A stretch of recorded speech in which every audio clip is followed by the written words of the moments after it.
Ok, entonces vamos a hablar un poco sobre la capa de transporte que les comentaba. Pues la capa de transporte es la capa número 4 del modelo OSI y la capa número 3 del modelo TCP/IP, ¿verdad?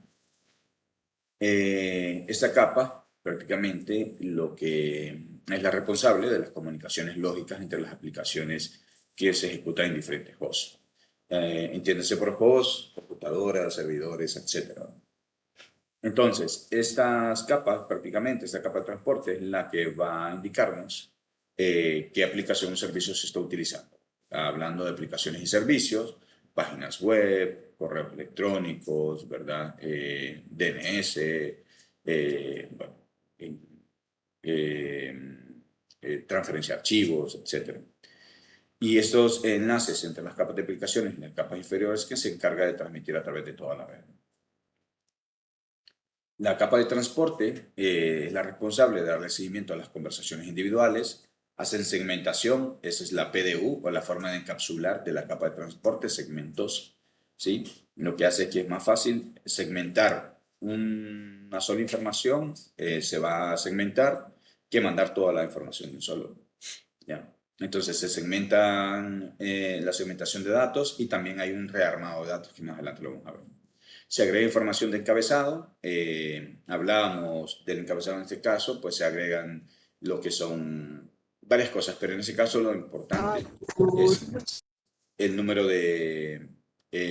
un número de puertos que se agrega, ¿verdad? Aquí ya estamos hablando a ese nivel de tres direcciones. Números de puertos, que son direcciones lógicas, números de IP, que es una dirección lógica, y direcciones MAC, que son direcciones físicas. Identifica, separa y administra múltiples conversaciones y utiliza segmentación de múltiples conversaciones. ¿Qué sucede con eso? A eso se le llama multiplexación. ¿Qué es la multiplexación? Es, por ejemplo, si nosotros aquí en este caso tenemos una comunicación, por ejemplo, según datos, y también tenemos por acá lo que es voz sobre IP, pero también tenemos eh, qué sé yo, video, ¿ok? Y si nosotros por acá tenemos, esto es el medio, entonces cualquiera de estos servicios o aplicaciones se van a ir a través de un solo medio. Entonces, un solo medio puede soportar voz, video y datos, ¿verdad? Entiéndase por medio cobre, inalámbrico, alámbrico, ¿verdad? Etcétera. Fibra. Ok. Entonces, estas conversaciones, ya sean datos, voz y videos, se van a ir separando y se van a ir en pequeños segmentos, como lo podemos ver aquí, como esto, ¿verdad? Y se van a ir mezclando. Cada uno de estos tiene que llevar un número de puerto, tiene que tener una dirección IP y tiene que tener una dirección MAC. Esos son las tres direccionamientos que tienen que tener. Cada uno debe tener lo mismo. Perdón, o sea, lo mismo, pero no al mismo IP posiblemente, ¿verdad? Ni el mismo número de puertos, ni la misma MAC. Pero eso es lo que tienen que llevar. Entonces, la combinación de que por un solo medio pasemos voz, video y dato, eso se llama multiplexación. Actualmente ustedes se dan cuenta que ustedes pueden estar escuchando música, por ejemplo, por un Spotify, y pueden estar redactando algo, ¿sí? O pueden estar viendo una película y por otro lado pueden estar, qué sé yo, en una llamada, etc. Eso es la multiplexación. ¿Qué más aquí? Este que está acá es el modelo TCP/IP. Ese modelo, lo que nos indica en esta parte, la capa de aplicación, transporte, internet y acceso a la red. Menciona aquí que IP no especifica la manera en que se lleva a cabo la entrega o el transporte de los paquetes, ¿ya? Porque este es un protocolo no confiable. Lo que hace IP es que simplemente va a mandar el paquete y punto. No dice más. Se parece mucho a UDP. Ellos son protocolos no confiables. O sea, ellos mandan información, no les interesa si llegan. Entonces, para que este sea en algún momento confiable, ya que este tampoco lo es, entonces entra TCP. TCP es un protocolo confiable. Entonces, los protocolos de la capa de transporte son los que especifican cómo transferir mensajes entre host y son responsables de administrar los requisitos de fiabilidad de una conversación. Y la capa transporte incluye estos dos protocolos, tanto el TCP como UDP, como comentaba. Si queremos, ¿cómo se llama? Confiabilidad, entonces sería IP con TCP. Si queremos que no sea confiable, IP y UDP. Ya vamos a ver por qué TCP es confiable y UDP no. Okay. TCP, como tal, provee lo que es, dice que es un protocolo confiable, ¿sí? Y control de flujo de operaciones básicas. ¿Qué es lo que hace TCP? Enumera y rastrea segmentos de datos transmitidos de un host específico o de una aplicación específica. Ya vamos a especificar. Confirmar datos recibidos y vuelve a transmitir cuando una información no es reconocida. Los datos de secuencia se pueden llegar en un orden incorrecto y él lo que va a hacer es ordenarlos de forma aceptable.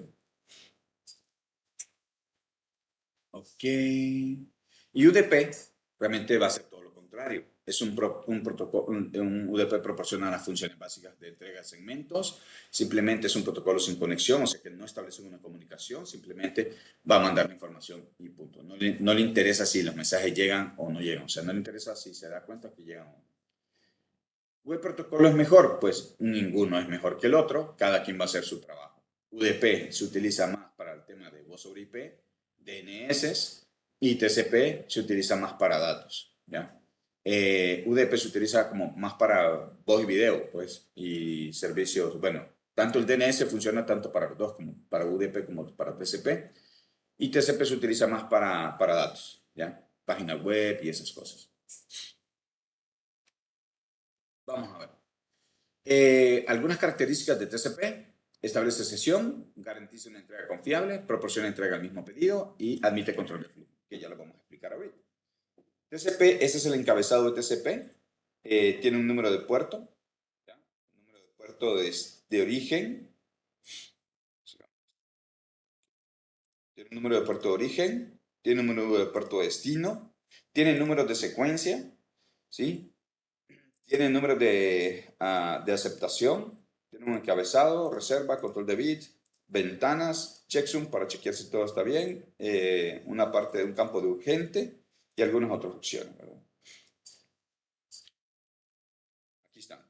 Número de puerto de origen, de destino, número de secuencia, de un campo de 32 bits, la longitud, la reserva, los bits, la suma de comprobación, eso es lo que tiene. TCP, algunos de ellos, vamos a utilizar HTTP, FTP, SMTP y SSH. ¿Sí? Estos son protocolos confiables, ¿ya? Y después viene IP.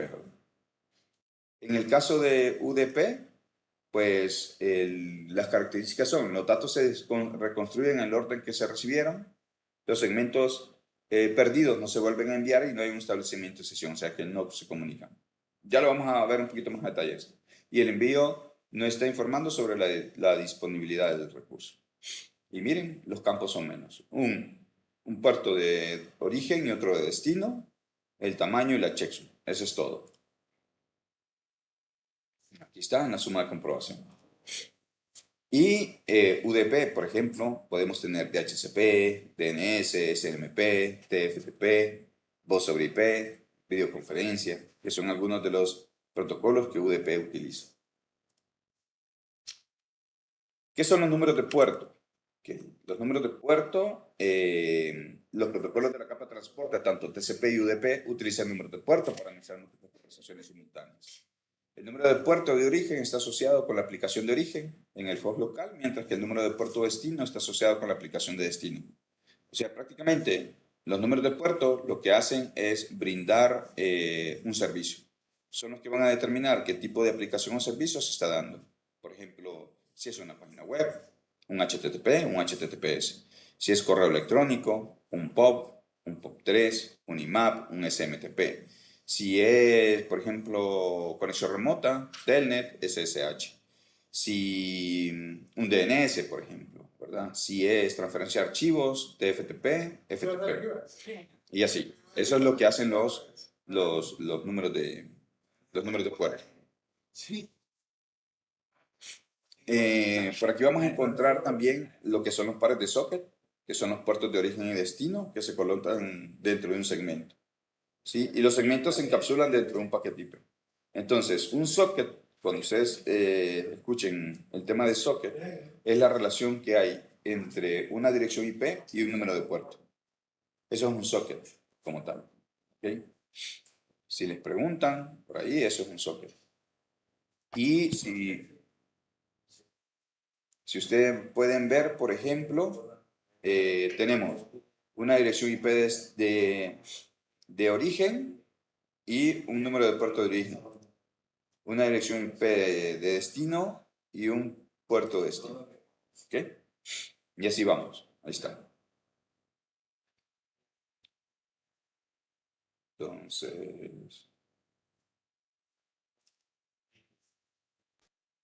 Eso es, por ejemplo, cuando tenemos una IP, digamos, 192, 168, 11, 2.8080, algo así. ajá, correcto, correcto, exacto.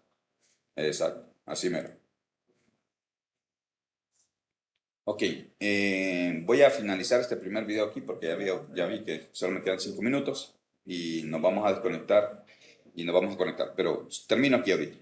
Dentro de los números de puerto hay 65.536 puertos. ¿Sí? ¿Por qué? Digo 65.536 porque cuento el cero. O sea, desde el 0 hasta el 65.535. O sea, que hay 65.536 puertos. Entonces, hay puertos bien conocidos, del 0 al 1023, que por lo general se utilizan para aplicaciones como navegador web, clientes de correo electrónico. Esos bien conocidos ya están dados, ¿sí? HTTP puerto 80, HTTPS 443, DNS 56, y así, puerto 21, puerto 23. Ya están dados, o sea, esto no va a cambiar nunca, ya está dado. Hay puertos registrados que son del 1024 hasta el 49.151. Y estos números de puertos asignados a unas entidades que lo soliciten. ¿Ya? Principalmente estos procesos son aplicaciones individuales que el usuario elige instalar en lugares de aplicaciones comunes. ¿Ya? Por ejemplo, Cisco ha registrado el 1812 para procesos de autenticación de servidores radios. Esto porque Cisco sacó un nuevo servicio, que es un servicio de autenticación, y vino Cisco y solicitó que quería registrar ese número, que le dieran un registro de un número, y lo registraron y le dieron el 1812. Así puede ser otras marcas que digan, fíjese que yo quiero registrar y registran, ¿verdad? De esa forma. Y los puertos privados y o dinámicos, que son del 49.152 hasta el 65.535. Estos puertos también se conocen como puertos efímeros. El sistema operativo del cliente suelen asignar números de puertos. Cuando miramos los números de puertos efímeros o aleatorios, usualmente los toman los clientes. ¿Sí? Cuando una PC hace una petición, por ejemplo, a una página web, una PC va a tomar un número en ese rango. ¿Okay? ¿Empezamos?